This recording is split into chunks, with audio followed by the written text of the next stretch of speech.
When my grandma Nora was a little girl, she lived in a very small town surrounded by tall trees, quiet streets, and old wooden houses.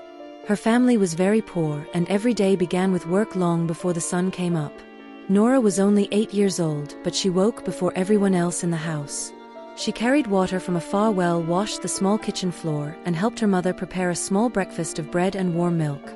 Her clothes were always old and her shoes had holes, but she never complained because she believed one day life would become better. In school, Nora always sat in the last row because she could not afford new books. Her classmates laughed at her torn bag, but she kept her eyes on the blackboard and listened carefully to every word. She wanted to learn everything because she felt knowledge was the only key that could open the locked door of her future.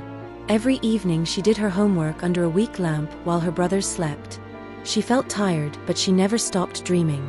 She dreamed of standing tall, speaking with confidence, and helping people who had no one to support them. One cold morning something happened that changed her life forever.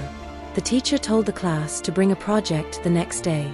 Everyone got excited except Nora because she had no papers, no colors, and no money to buy anything. That night she walked outside, sat near the old tree, and cried silently.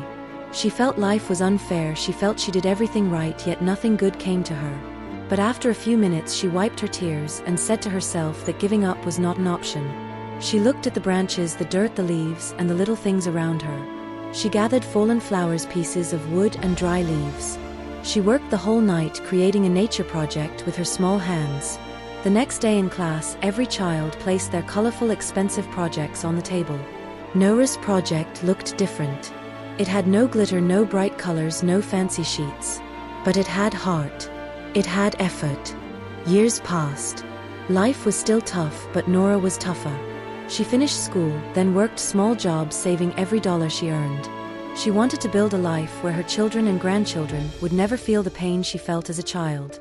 She wanted to prove that background does not decide destiny. With time, Nora opened a small reading center in her town. She invited children from poor families. She taught them for free.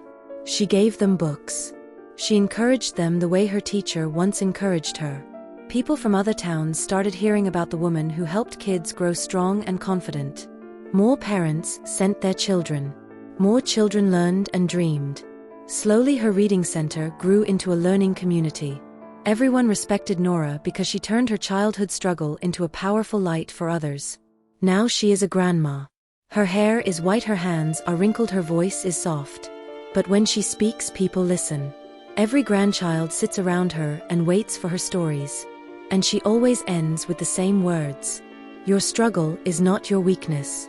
Your struggle is the fire that shapes your strength. Do not fear hardship. Fear a life without effort. Her story became inspiration for many.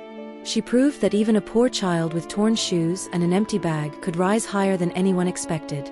She proved that every small act of courage leads to a future full of hope. She proved that a grandma who once cried under a lonely tree could one day change the lives of hundreds of children.